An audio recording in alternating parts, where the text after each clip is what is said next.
Hi, good morning po, Sir Bunny Bart. Sir, ito po yung actual video test ng parlay nyo. Colorful GeForce GTX 750 Ti 4GB GDDR5. 12.1, napaka-quiet lang. Dual fans working.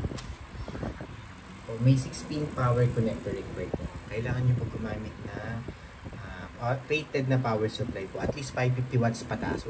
Wag lang po yung generic na 700 watts. Basta yung mga branded at rated lang po yung mga ROG, si Sony, Corsair, Asus, Gigabyte, FSP. Yan po yung mga gamitin yung power supply. XFX, ganyan. Basta wag lang po yung mga generic na sinasabi nila 700 watts. 550 watts lang po pwede na. Basta rated po at branded. Okay? Wireless sticker po namin. Kasi wireless sticker po yan nasa screw.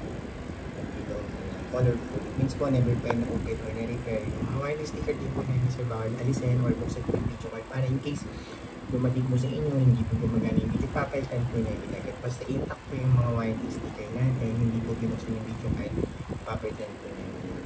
Okay, pero pag binuksan po, inalis po yung wireless sticker, void po yung warranty, hindi po namin i-accept yung warranty claims kung pag ganyan. Okay, kaya po may problem po. Message nyo lang po kami agad. Thank you po.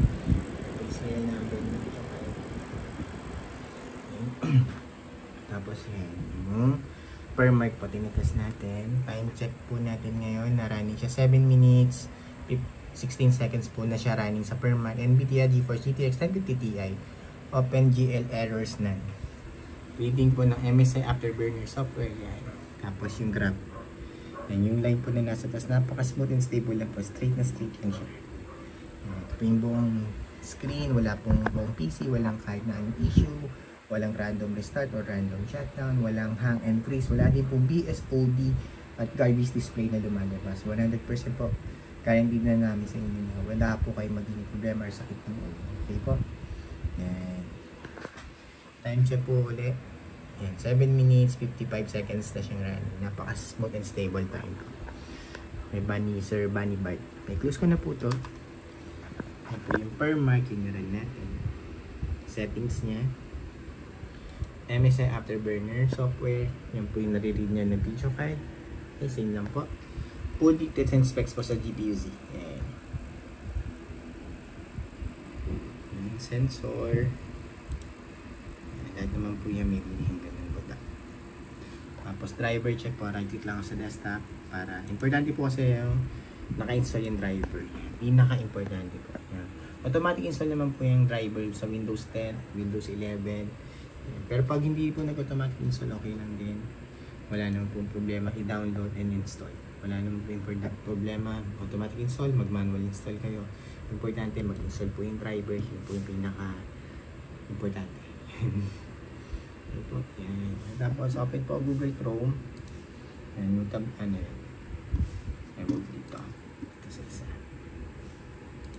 Yan, for time and date checking po para alam nyo real time kung kailan ko po binibideo test yung order nyo before po namin i-ship out today.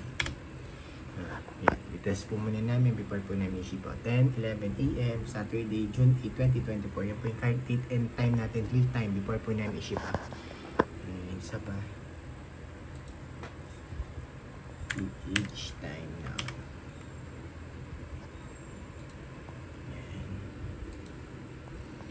Same lang po sila. Yan. Kung gusto nyo po i-double check yan, ito po yung website, pwede nyo po puntahan.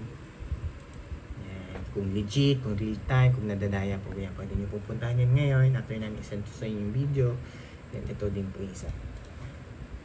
Para ma-legit check nyo. Yun lang po, Sir Bunny Bart. Close ko na po ito lahat and shutdown para ma-pack na po namin and ship out na rin po today. Medyo na-delay kami ng shipping sa mga orders. Yan. Ano po yung file? Ayan. Ulit po sila. Walang putol.